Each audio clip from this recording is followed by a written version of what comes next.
जब हजरत नूह अल्लाह के हुक्म से कश्ती बना रहे थे, हर रोज एक बूढ़ी मोमिना औरत अपनी छोटी सी घटरी उठाए उनके पास आती।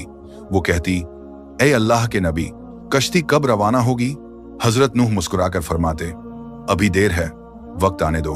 वो औरत वहां बैठी रहती, पूरा दिन इंतजार करती, फिर शाम होते ही घर वापस चली जाती। यह सिलसिला कई दिनों तक चलता रहा। एक दिन हजरत नूह ने उस बूढ़ी औरत से फरमाया, ए बूढ़ी अम्मा, जब जाने का वक्त आएगा तो तुझे बता दिया जाएगा। वो सर झुकाकर चल दी, मगर दिल में यकीन था कि जब कश्ती चलेगी नबी जरूर बुलाएंगे। वक्त गुजरता गया, फिर अल्लाह का अजाब आ गया। जमीन पर तूफान बरपा हो गया, पानी हर तरफ फैल गया और हजरत नूह की कश्ती रवाना हो गई। लेकिन हजरत नूह उस औरत को बुलाना भूल गए। जाहिरी तौर पर ऐसा ही हुआ। तूफान थम गया, समंदर की लहरें रुक गईं। कुछ वक्त बाद हजरत नूह के दिल में ख्याल आया कि चलो उस शहर को देखा जाए जहां से सब कुछ शुरू हुआ था। वो कश्ती से उतरे और शहर की तरफ चल दिए। जब शहर पहुंचे तो देखा हर तरफ वीरानी और तबाही है, मगर एक कोने में एक झोपड़ी से रोशनी आ रही थी।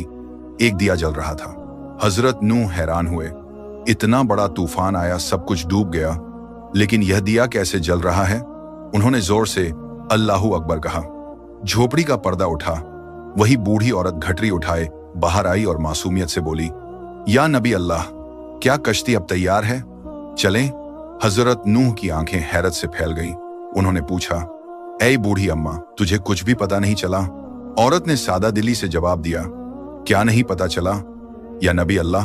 हजरत नूह बोले, इतना बड़ा तूफान आया, दुनिया डूब गई, बारिशें बरसीं, लोगों पर अजाब आया और तुझे कुछ खबर नहीं? वो औरत मुस्कुराकर बोली, या नबी अल्लाह, एक दिन बादल थोड़े गरजे थे और हल्की सी फुहार पड़ी थी, बस।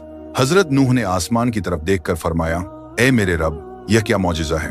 तब अल्लाह ताला ने उन पर वही नाजिल फरमाई, ए मेरे प्यारे नबी, इस औरत के दिल में तुम्हारी मोहब्बत थी और तुमने इससे वादा किया था कि जब कश्ती रवाना होगी तुम इसे ले चलोगे।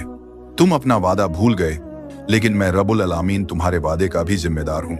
मैंने अपने अजाब को इस तक पहुंचने ही नहीं दिया। इसे एहसास तक नहीं हुआ कि कैसा अजाब आया और कब चला गया।